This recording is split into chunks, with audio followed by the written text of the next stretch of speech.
So this is was material that I actually presented for the Interchurch Council at Coffs Harbour a couple of weeks ago, beginning of August. But it was worth revisiting, I thought, for our series as well. And it's just an opportunity for us to think through some of the issues about relationships between Christians and Muslims, which and we'll track that a little bit. As many of you will know, of course, I had to say some of this for the lecture in Coffs Harbour. The reason it's a topic that I'm involved in is that I've spent a lot of the last 20 to 30 years travelling to the Middle East, particularly in Israel and Palestine, staying for periods of several weeks or a couple of months, a few months, working there full time as Dean of St George's College for a while, and a lot of my scholarly research activity then, of course, got focused around the questions that come out of that context, and particularly the dig at Bethsaida. And some of that I got involved with, particularly studying the Islamic coins or the Arabic coins that were coming from Bethsaida. So I did some more Arabic studies, and all of that was kind of turned out to be sort of useful background for when we got caught up in the Christchurch terror attack, and the Grafton became a focal point for a lot of media attention. I had a bit of perspective and a bit of background that we could draw on there in a way that was hopefully fairly useful. So I've taken the title Nearest in Affection from this particular surah. Surah would be the equivalent of a chapter. So the Quran is a whole series of surah, and some of them are longer, some of them are shorter. Basically, they're organised by length, so the longest ones come first and the shortest ones come last, so they're not organised by date. We do the same thing, by the way. It's an ancient filing system. The reason that 1 Corinthians is ahead of 2 Corinthians is that 1 Corinthians is longer and 2 Corinthians is shorter. The reason that Romans is the first of Paul's letters is that it's the longest of Paul's letters, and so on. Okay? So just like in an old-fashioned library, you might find quarto books kept in one section and shorter books. Remember I'm not sure if it's the Cambridge or the Oxford system, they would actually have the shelves at the top were smaller, for smaller books, and as you went down, the shelves got bigger. Now, if you're trying to do consecutive filing of your books, that doesn't work. But if you're actually sorting your books by size, it is more efficient.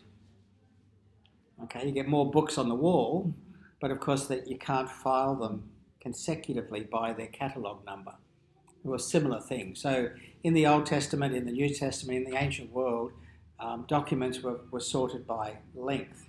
So in the case of what we call 1st and 2nd Corinthians is actually long Corinthians and short Corinthians. 1st and 2nd doesn't mean came first.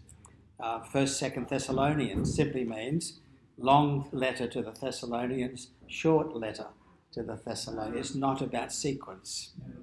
It's not about date. And the same with 1 Timothy, 2 Timothy, 1 Peter, 2 Peter. Those things are reflecting length of the book, not date of the book. Now, most people don't get that. Most biblical scholars don't get that. And they think that these things refer to that. So in this case, we've got the Surah Al-Ma'idah, and Ma'idah is the word for table.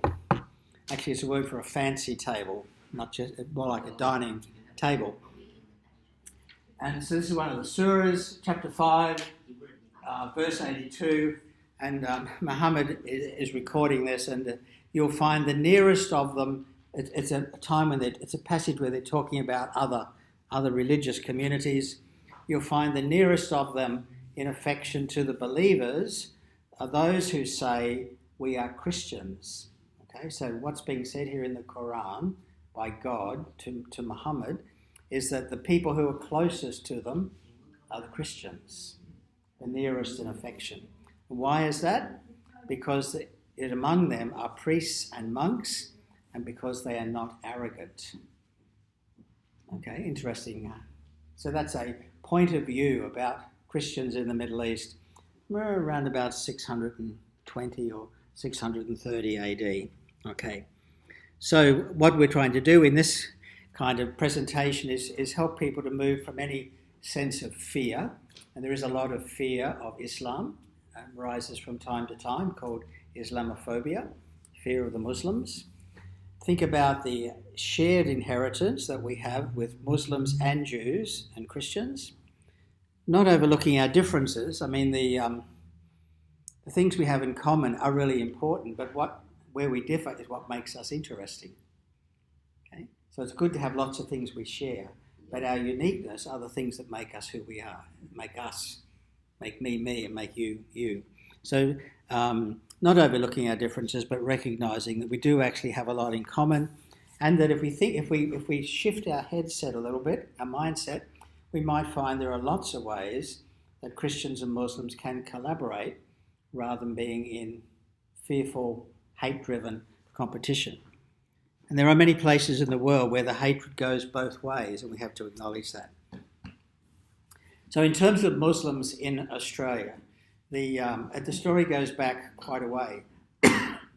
Actually, the first Muslims to come to Australia were actually Muslims from Indonesia and what we would call Indonesia and Malaysia, who traded with the Aborigines on the northwest coast. Now, they didn't try to evangelise them or proselytise them, which is interesting, but the first Muslims to actually come to our country were traders from Southeast Asia, where the Muslim faith had spread some years earlier. If we come to European records, in the census of 1828, obviously in New South Wales, there were 10 Mohammedans listed. Now, Mohammedan is a problematic word. It's Christians who don't understand that Muslims are not worshipping Muhammad. They're not followers of Muhammad. They're worshipping God. Okay?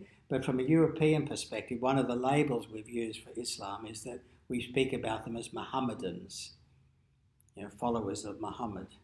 And that's a term of abuse, really. But not surprisingly, that's what was being recorded by whoever it was from the New South Wales Corps who was recording the census data. There were 10 Mohammedans amongst the people living in Sydney town in 1828. What's that, 40 years after white settlement. Indeed, the first non-Indigenous person in the Clarence Valley was a guy called Sheikh Brown, and he was in the Nimboida area.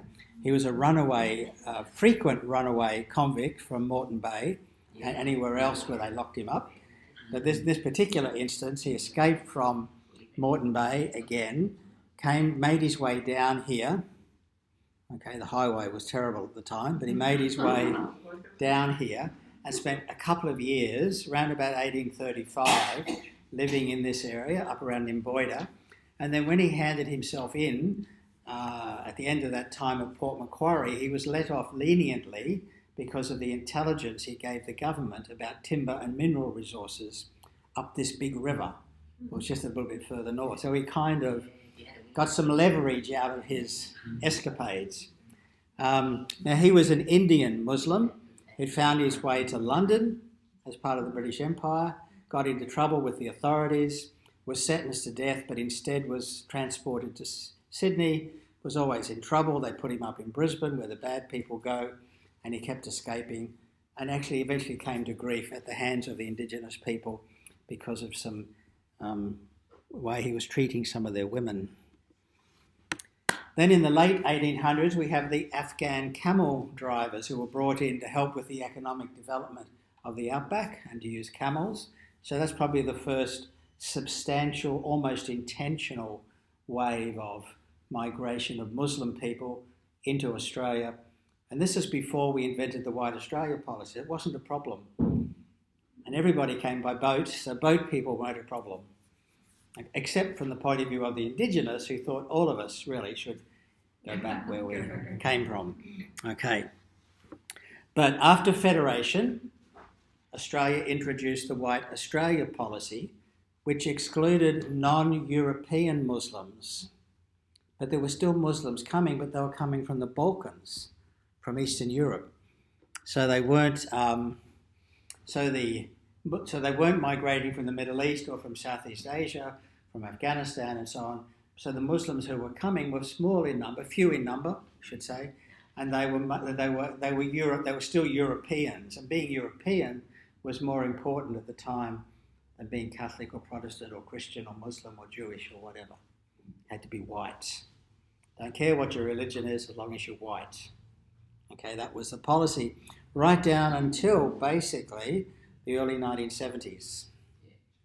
Okay, we got a bit more subtle. We had tests of English literacy and so on, but basically it was still a white Australia policy.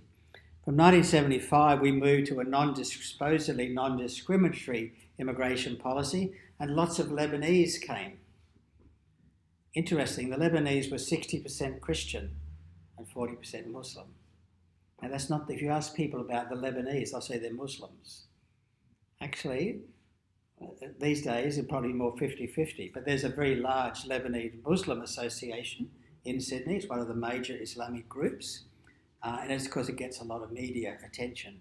But the other part of the sort of Lebanese migration are people like, say, Joe Hockey's parents, and one of the previous premiers of New South Wales was Lebanese background as well. It doesn't mean they were Muslim, it just meant they were Lebanese Australians.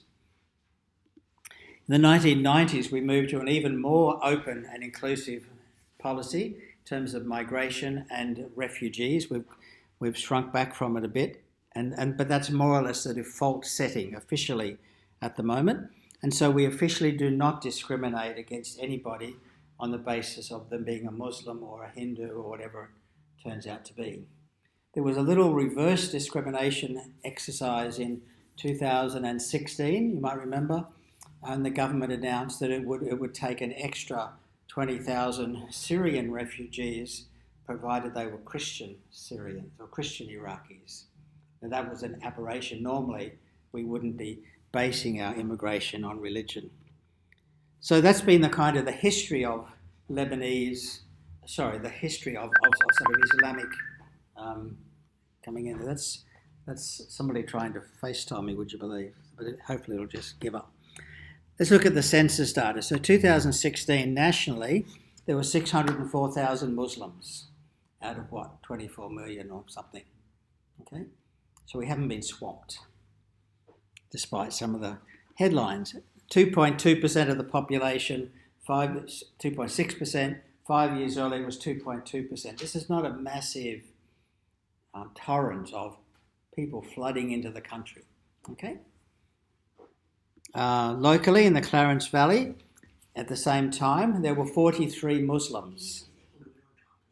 That's why it was so hard to make contact with any of them after March. In the whole Clarence Valley, out of almost 51,000 people, there were 43 Muslims, according to the census.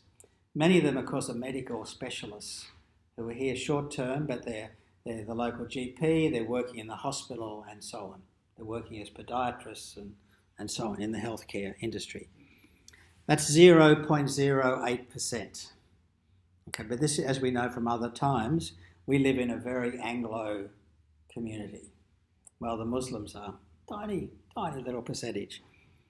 And at Coffs Harbour, because this lecture was really given down there, at the same time, the statistical district has 73,000 people.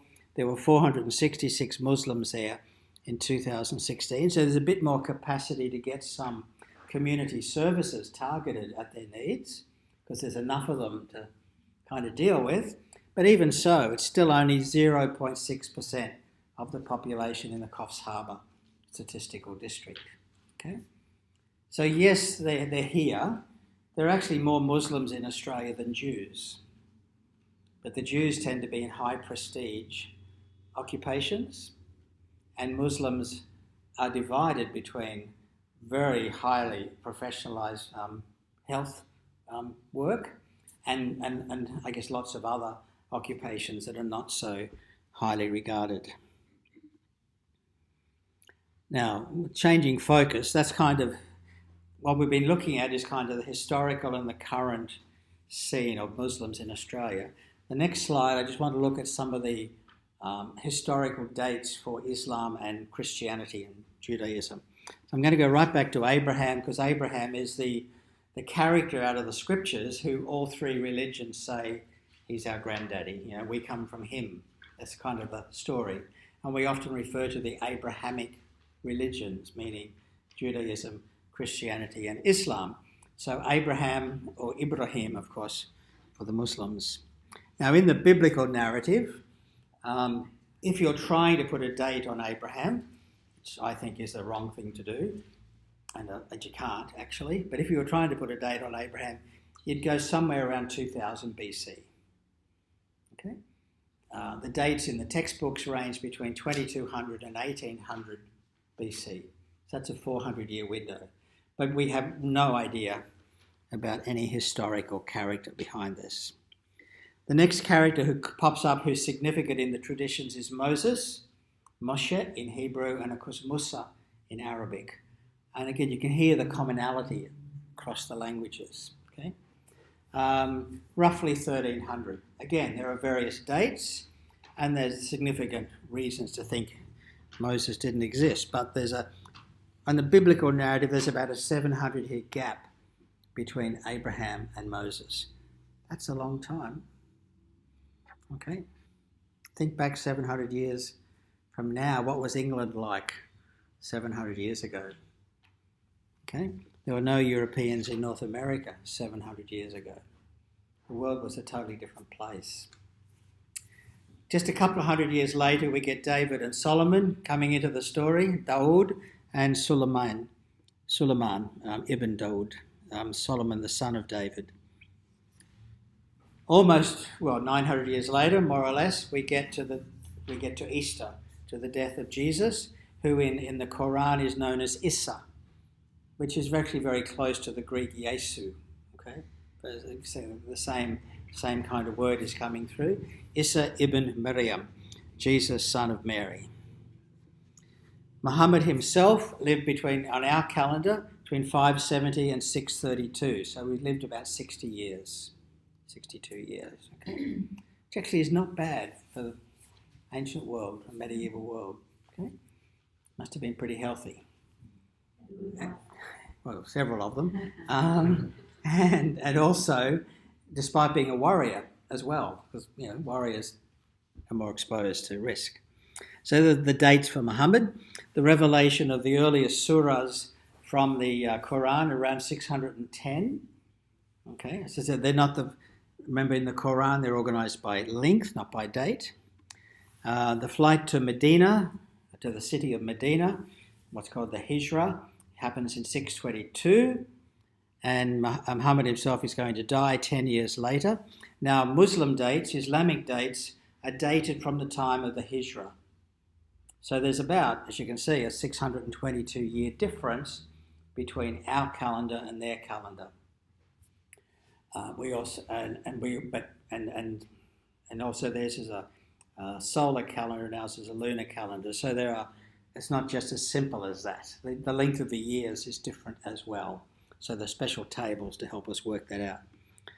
637, 15 years after the Hijrah, Jerusalem surrenders to Omar the Caliph, the successor of the Prophet, and so up until that time, for the previous 400 years or so, Jerusalem had been a Christian city.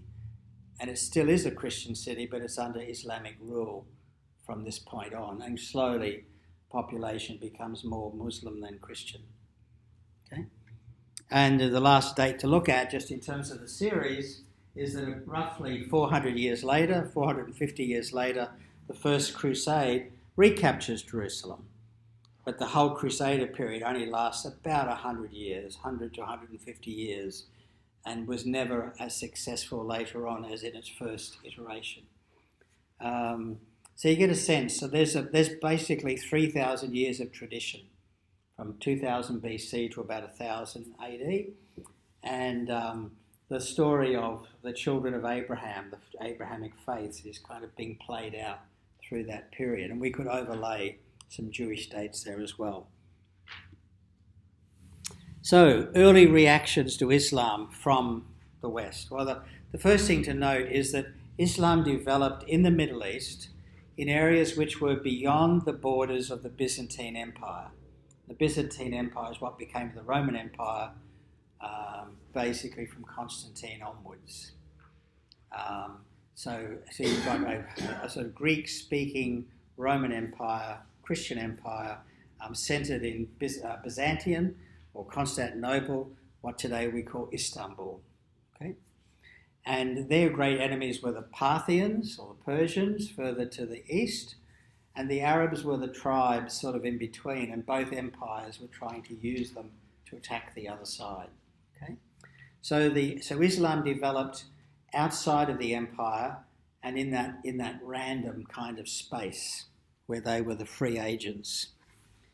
They also reflect, because Islam didn't grow up in a vacuum. There were Jewish communities throughout the Middle East, beyond the Byzantine borders, and there were large Christian communities in the area as well, but they were not part of the Roman Byzantine Empire.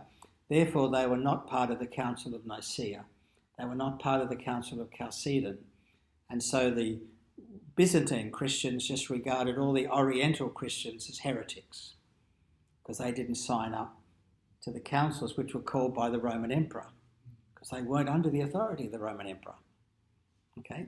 Now, generally speaking, the Oriental Christians didn't have the sophisticated Trinitarian theology that had been hammered out the Council of Nicaea and the Council of Chalcedon. So their Christology, we might say, was a bit more rudimentary, not as developed.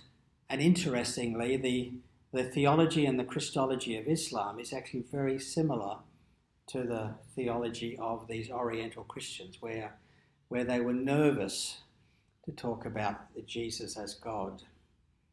Okay, they had a different take on some of that stuff. I've already mentioned what was going on initially was that the Arabic forces, long before Muhammad, were being used by both the Persians and also the Byzantines, and they began to make inroads into the southern and southeastern corners of the Byzantine Empire, and posing a political and military threat to the Christian Empire. Interestingly, when the Muslims captured Jerusalem and Jerusalem surrenders to Omar, from the point of view of the local people living in Jerusalem, they had been liberated. It was like the Boston Tea Party. They were getting rid of this taxation requirement from Byzantium, and they thought they were going to be free. They were going to liberate themselves from the heavy weight of the empire. And when Omar takes over the city, he allows a window of a couple of weeks when the Romans, meaning the Byzantines, when the Romani were allowed to leave the city, but they could take their lives, but they could not take any property or money with them. So they were given free passage. So the Byzantine officials were given safe passage to leave the territory because they were not welcome either by the locals or by the new owners.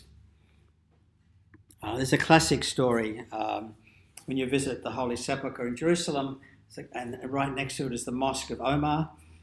Why is that mosque there? We tend to see it as an affront. Look, they built a mosque right next to the church.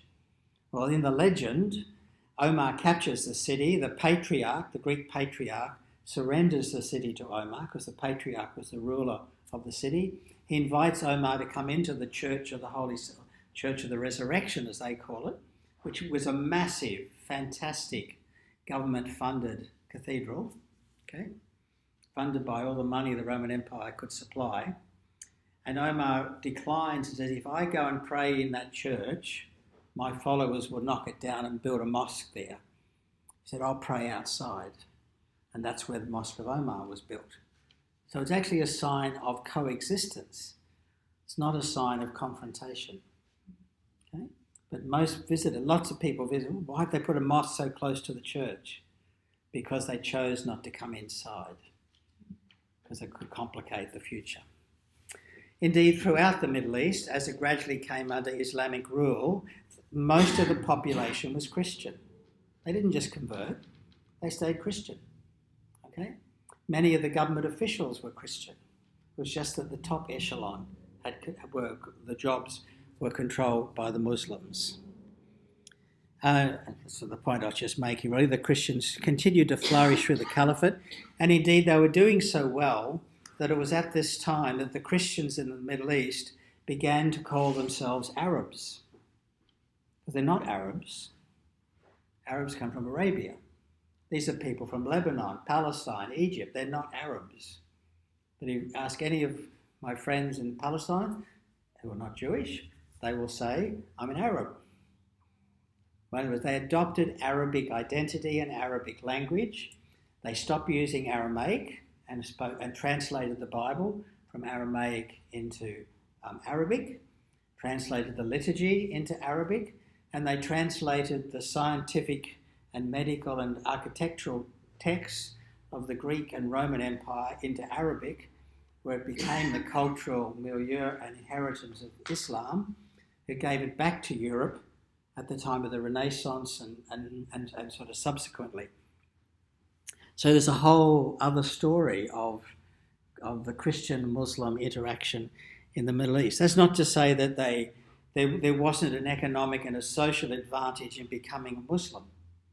Okay? Just as there was an economic and social advantage in becoming an Anglican during the British Mandate in Palestine.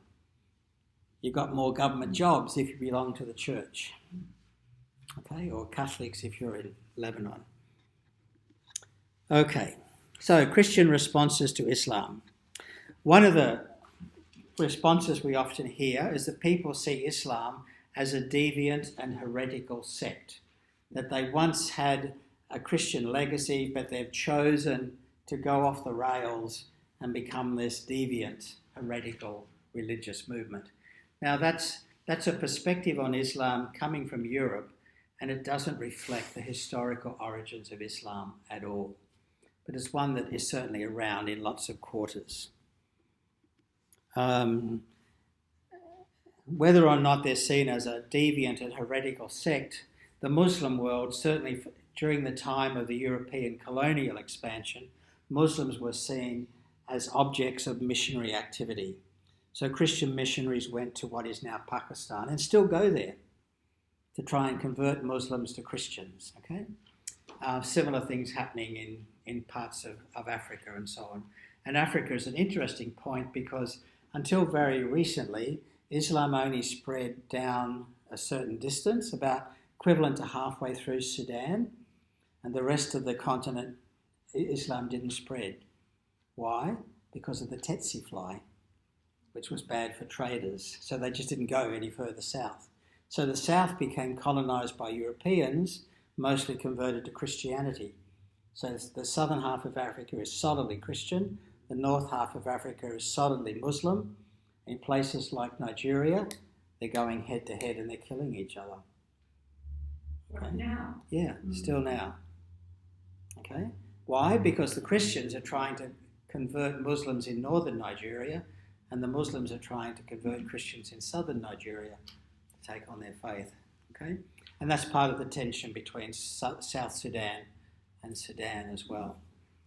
Okay, so it's not necessarily a happy story, and both religions are in fact missionary religions. Christians and Muslims feel we have an obligation to spread the word and to convince other people to join us. Now, Jews don't do that. Jews are not interested in converting the rest of the world to Judaism. Hindus are not interested in evangelizing the rest of the world and making them Hindu. Muslims and Christians we share this common mindset that we've got the good news and you need to accept it. And we both use various tricks to persuade peasants to come on board with our product. Education for their children, hospitals, all the things missionaries do. Why do we build hospitals, run schools? Because we want to persuade the people to become Christian. Okay, and Muslims do the same. Then, of course, there's the situation of Christian minorities in majority Muslim countries or societies. This is, of course, it became the norm in the Middle East. Over time, the Christian communities shrank and the Muslim community population grows and becomes the norm. And so then you find also laws being introduced to control the other, to control the minority. So, for example, in Malaysia today, no church building can have a spire or a roof which is higher than the local mosque. Okay, because there's a preference in the town planning laws for Islam, because Islam is the majority religion in Malaysia and so on. So you find these kind of things happening for the last 800 years or so, once Muslims become the majority. I think there was a case in Indonesia, wasn't it, where there was a Christian wanting to run as mayor for the... Yeah. Just years. extremely recently. And so you get tensions there when a community assumes that because their religion is a majority of the population, therefore the nation has to reflect that. Now that's a view of the character of the nation, which in the West for the last couple of hundred years we have stepped back from, but we still hear people talking about Australia as being Australia's a Christian country.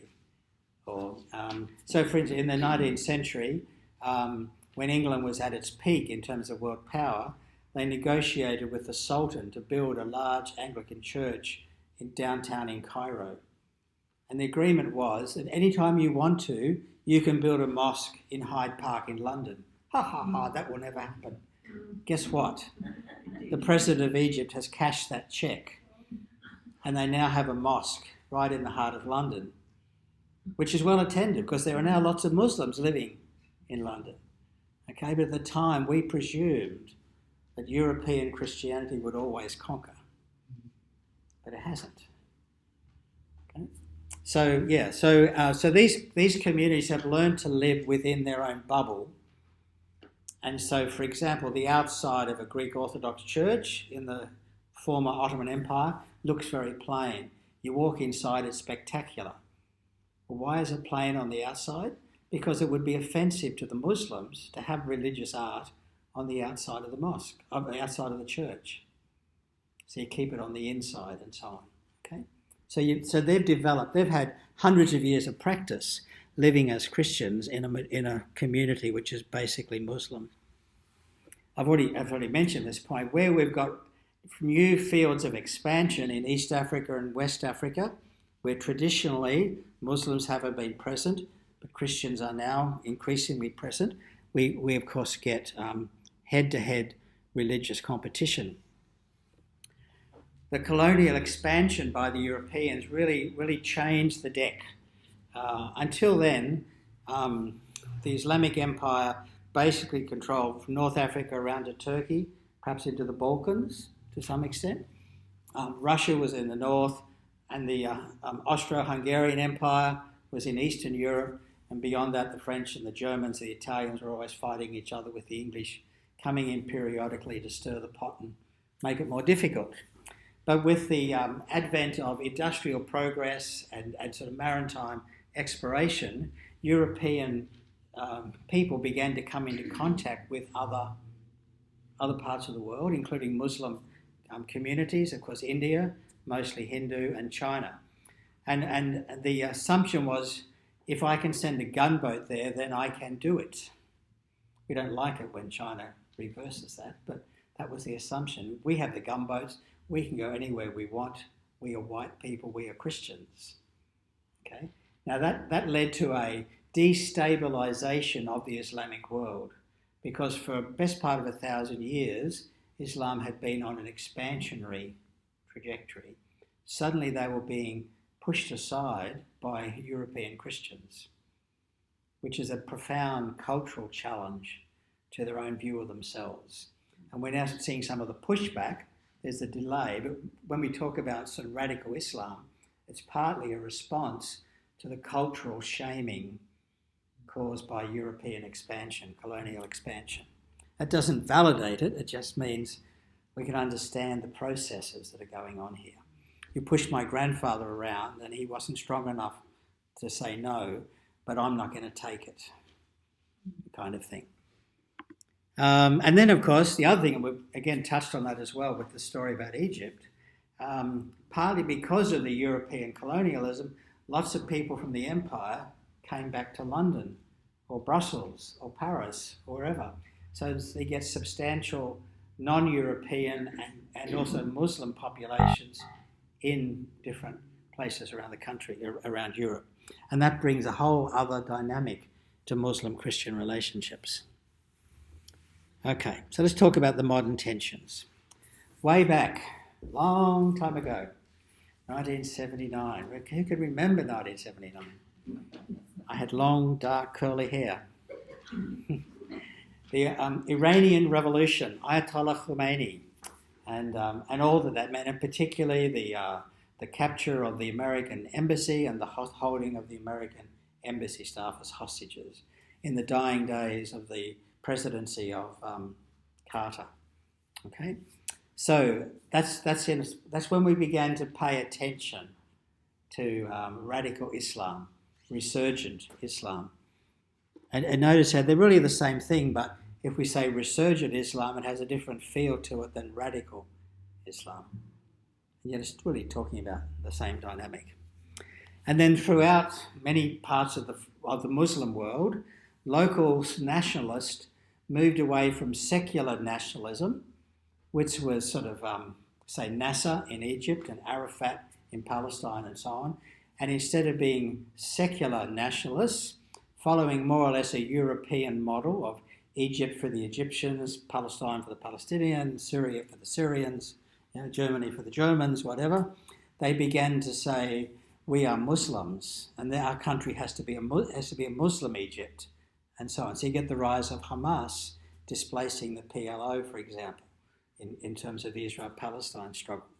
And we've seen that through Indonesia, through Malaysia, through parts of southern Philippines, and so on. Nationalist movements become also expressions of radical Islam, but it's a cultural sort of movement, political movement, as much as anything else. Remember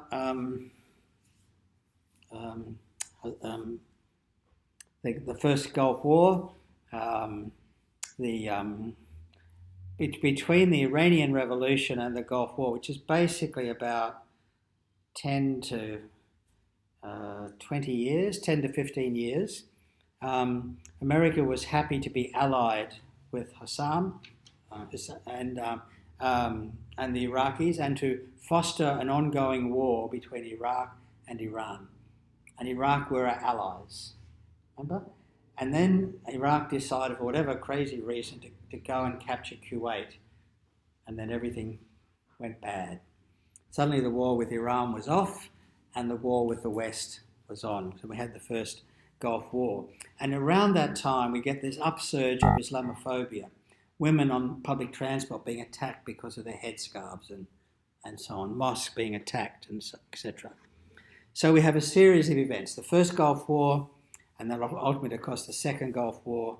We have the attack of 9/11, the struggle against Al-Qaeda with the Afghanistan war, and then ongoing sectarian violence when the West went in and finally flattened Iraq. What that led to, as we all saw, was a terrible collapse of security and sectarian rivalry between different groups of people in Iraq. And out of all that, of course, eventually comes ISIS, and of course with the so-called caliphate. So that's been very much the dominant story for the last 20 years in the Middle East. Okay? And it's about politics and so on, and yet it has also flowered or flowed over into a fear of Islam and a fear of Muslims in the West. Not least because the violence is not contained to Baghdad. The violence pops up in Bali and in the Twin Towers and in Paris and other places. And as we've seen in Christchurch in New Zealand, the violence can go both ways as well. So we have violence against Western Muslims as well as violence against Western targets perpetrated by Muslims. In France, the legislation to ban the hijab, for example, to try having been involved for a couple of hundred years in a colonial project in North Africa, lots of Algerians and others coming to France. Suddenly we don't want people like you here because it's making us feel unsafe. Okay? So we can understand the tensions that are going on. And one of the expressions of that in the West has been that political candidates who speak against immigration, often clothed in terms of we need to protect Western values, We need to protect Christian civilization, okay, which really means we don't want Muslims coming to our country. That's the subtext for a lot of that stuff. And we've seen how popular some of those parties can be. So we have violence by Muslims against Westerners and, of course, violence against Muslims by Westerners. So I want you to look at this photo for a moment. This is a photo inside Al-Aqsa Mosque in Jerusalem. What do you make of that window in Al-Aqsa Mosque? Does it look familiar? Does it look very Islamic?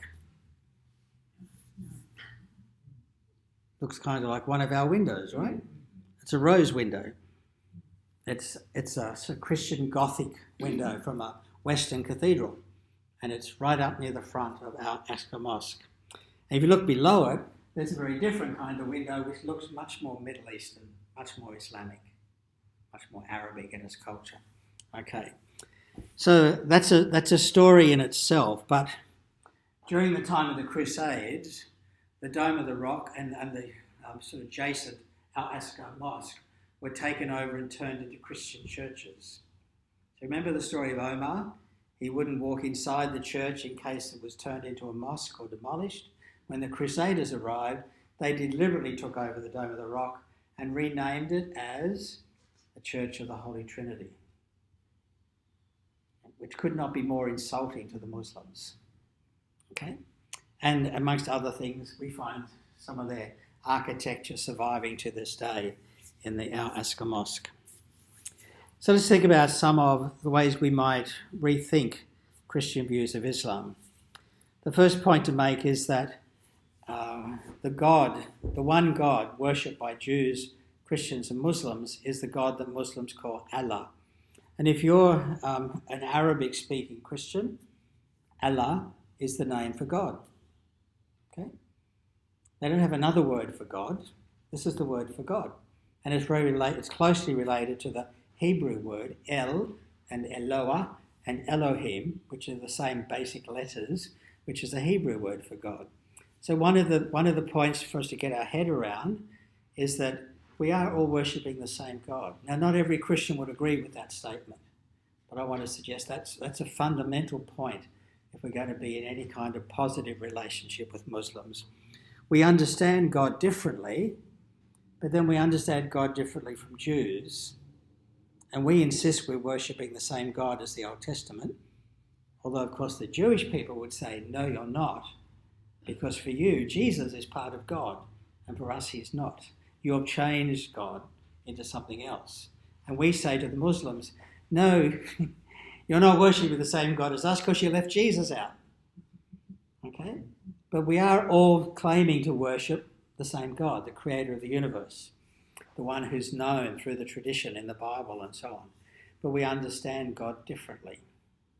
But then Christians understand God differently from each other as well.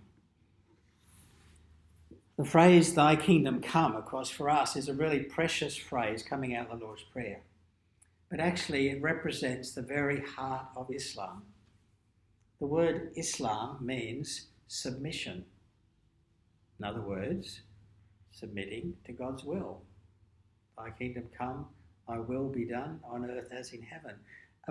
The Lord's Prayer could be prayed by a Muslim and they would not have the slightest reason to disagree with any of the sentiments anywhere in the Lord's Prayer. They don't say it because it's seen as a Christian prayer, but the Lord's Prayer could be said by a Jew or by a Muslim there's nothing distinctively Christian about the Lord's Prayer.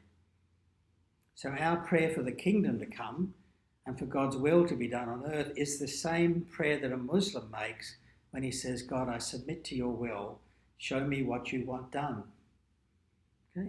We're making the same request of God. Interestingly, creation, for Muslims as with Christians, creation comes from God and humans are seen as the stewards of creation. And I put in the word Khalifa there, which is actually the word Caliph. But in the original meaning of Khalifa, it means somebody who's a steward, somebody who's a trustee, somebody who's a custodian on behalf of somebody else. Okay? So in the Islamic tradition, humans are Khalifa. We are the trustees of creation on behalf of Allah. Oh, we don't have any problem with that. That's exactly how we understand being made in the image of God and being responsible to be nurturers of God's creation. Muslims and Christians and Jews all create communities of practice, congregations, where we pray, we study the scriptures, we value family life, we encourage people to be generous and charitable, and we appreciate the value of pilgrimage. Now, we go to different places, but pilgrimage, of course, is part of Islam, it's part of Christianity, and it's always been part of the religious experience of Jews, because if they could, they would try to get to Jerusalem or to Eretz Israel at some stage during their life. But if you think about that, what we're trying to do in the little communities of faith we form, whether it's an Anglican parish or a Muslim mosque or a Jewish synagogue, we're doing the same thing. Now, we have different ways of expressing it, different traditions, different rituals, but we're trying to do the same thing. We're people of prayer, we're people who study scripture, we value our families, we encourage people to be charitable, and we value pilgrimage. And we have very similar views on the afterlife. Indeed, for Muslims, where Jesus comes back into the story, is that Jesus is the judge of the world at the end of time, not Muhammad. Okay? For Muslims, Jesus is the one who will be the judge of everybody at the end of time. He's not God, but he's the one who God has appointed to be the judge on Judgment Day. Okay? So this sense of ultimate cosmic accountability with and sharing eternal life with the compassionate one. So when we think about the core beliefs of Muslims and Christians, yes, we have our differences around the Bible versus the Quran and about how we speak about Jesus, because they also call Jesus the Word of God, okay? And they certainly take the virgin birth stories very seriously and very literally, more so than most of us would do. But we have differences around Jesus, the divinity of Jesus, and of course we get upset when the Bible gets replaced by the Quran. Okay? But other than that, there's not a huge amount of difference between Muslims and Christians.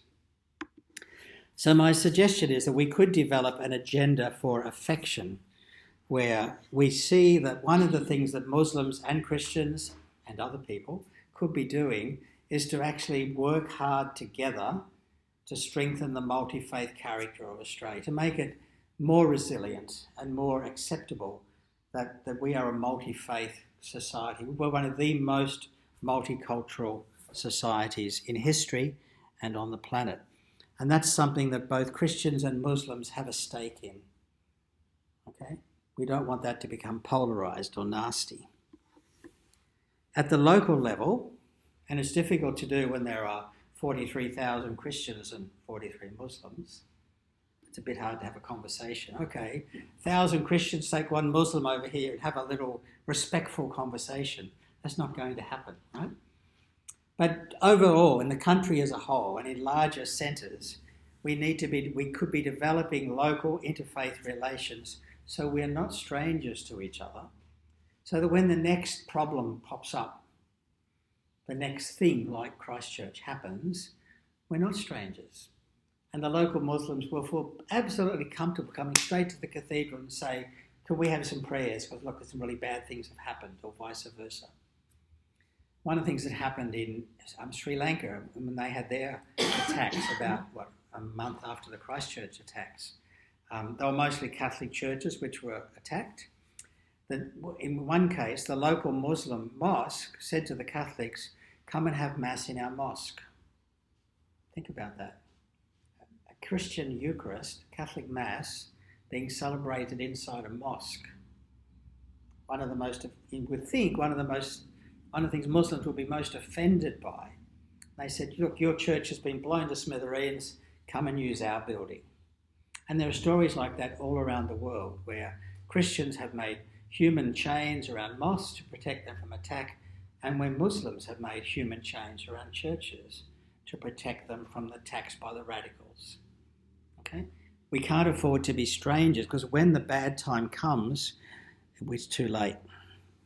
Obviously, we want to work on social harmony. I think that's one of the roles the Cathedral can really develop here in Grafton, because the more social harmony there is, the more Christians and Muslims will also be happily together, along with the Sikhs and the Hindus and whoever else. Education, I think, again, is something we can do together. And there was a couple of years ago now in southeast Queensland, there was a project where, it sounds like a joke, but there was a Muslim, a Jew and a Christian, okay? They didn't go into a pub, they went into a school, and another school, and another school, and another school.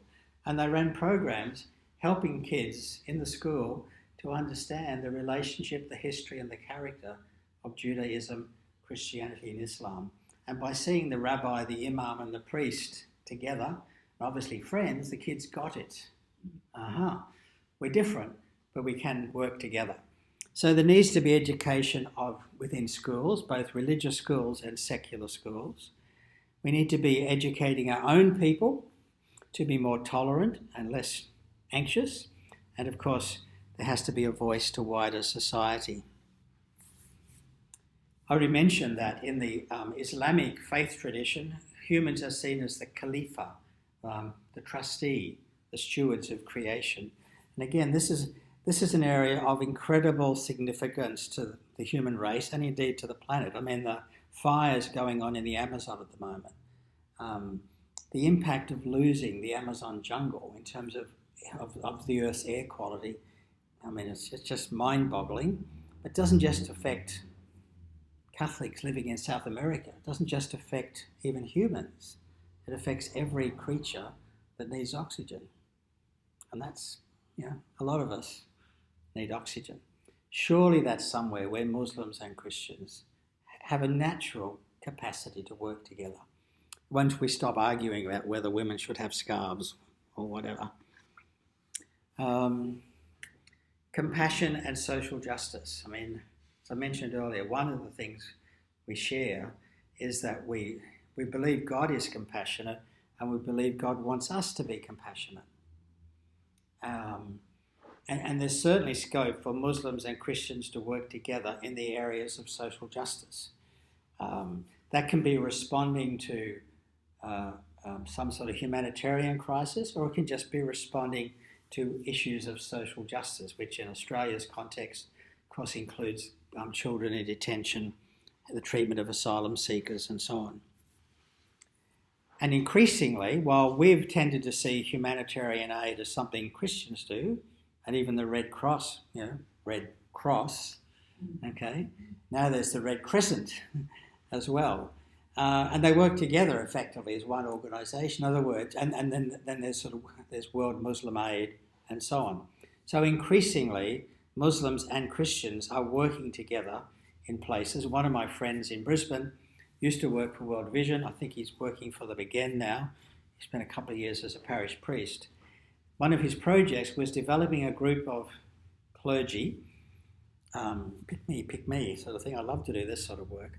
Well, where there's been a crisis and maybe the place has been wiped out by a tsunami or whatever, the first wave of responders, they reconnect the water, remove the dead bodies and so on. But actually the cultural and value system of the community has been trashed as well. And they need help to re-establish their moral and spiritual structures. And so we're looking at developing the working name was something like Chaplains Without Borders. But it was basically a team of religious leaders who would be recognised. You go into a place that might be totally Muslim, you'd be dressed like this, so they know you're a Christian, but they respect that, okay, because they recognise you as an imam, sort of. The job being to help the local Muslim community re-establish the schools and the mosque and the educational programs for their children to pick up the pieces and not have a generation that have gone through with no moral training, no exposure to the best teaching. So it's not just money and development, it's also spiritual aid and to help a Muslim community or a Hindu community, whatever, to rebuild their moral and spiritual fabric would be something that we could be doing together. Violence against women and violence against other vulnerable persons. The church has a great track record here, as we know, at the Royal Commission into sexual abuse of children and all the other cases of abuse. Okay, and we tend to think that women do it really tough in the Islamic world. I don't need to tell the women in the room how tough it can be just to be a woman walking down the street in any Australian town or city. Okay, I can go places of a night time with very little fear because I'm a bloke. If I was a woman, I'd be much more careful about where I went. Okay, that's really not a problem in a Muslim community. The women will be safe. Okay, so there's a whole balancing of issues there, isn't there? But we have much to learn. And one of my favourite recent stories, when I was in Sydney a few months ago, I met up with a Muslim woman that I'd been interacting with after the Christchurch massacre. She picked me up after a meeting at Parliament House or whatever, and we went to a nice restaurant just under the Sydney Harbour Bridge at the Rocks. She's in her hijab and I'm dressed in my black clericals. We walk into the restaurant together. Wow. We go across and sit down, we order, we're laughing and joking and having a lovely time for an hour or so. I mean, what we were demonstrating that a religious Christian and a religious Muslim woman can be together, having a time, enjoying each other's company, having a lovely night out, and it was just no big deal for us. Okay? But it would have been, I would love to know what the other people in this very swanky restaurant, which I couldn't have afforded to go to, what they were thinking. So I'm sure there's work we can do together, and there'll be some things we can't do together. Okay? Some of our attitudes around gender and so on may just not be compatible, but we've got to find where those spots are and not just avoid them.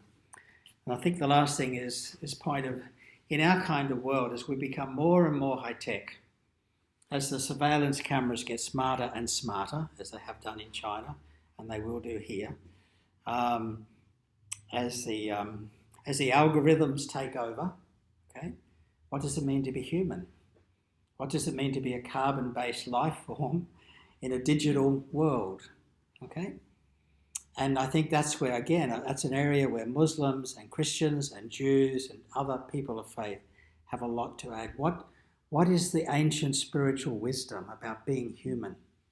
And how do we contribute that into a world that's becoming dehumanized? So, wrapping up, a couple of years ago now, not all that long ago, there was a document put out by a group of Muslim leaders called A Common Word. And I'll just read it out. It's too many words to look at on the screen. Finding common ground between Muslims and Christians is not simply a matter for polite ecumenical dialogue between selected religious leaders. It has been a hobby for church leaders. Christianity and Islam are the largest and the second largest religions in the world and in history. Christians and Muslims reportedly make up over a third and over a fifth of humanity, respectively. Together, they make up more than 55% of the world's population, making the relationship between these two religious communities the most important factor in contributing to meaningful peace around the world. If Muslims and Christians are not at peace, the world cannot be at peace. With the terrible weaponry of the modern world, with Christians and Muslims intertwined everywhere as never before, no side can unilaterally win a conflict between more than half of the world's inhabitants. Thus, our common future is at stake. The very survival of the world itself is perhaps at stake. That's written by 20 or 30, whatever it was, a large group of some of the most respected Islamic scholars in the world as a word to the Christian community. So let our differences not cause hatred and strife between us. Let us vie with each other only in righteousness and good works. Let's be competitive about the good stuff. Who can pray more? Who can give more charity? Who can, whatever. Let's have that sort of competition. Let us respect each other, be fair, just and kind to one another, and live in sincere peace, harmony and mutual goodwill. Would you like to see a world like that? And this is just their, again, this is coming from the Quran, from Surah Ali Imran. O people of the book, that's Christians and Jews, let us come to a common word between us.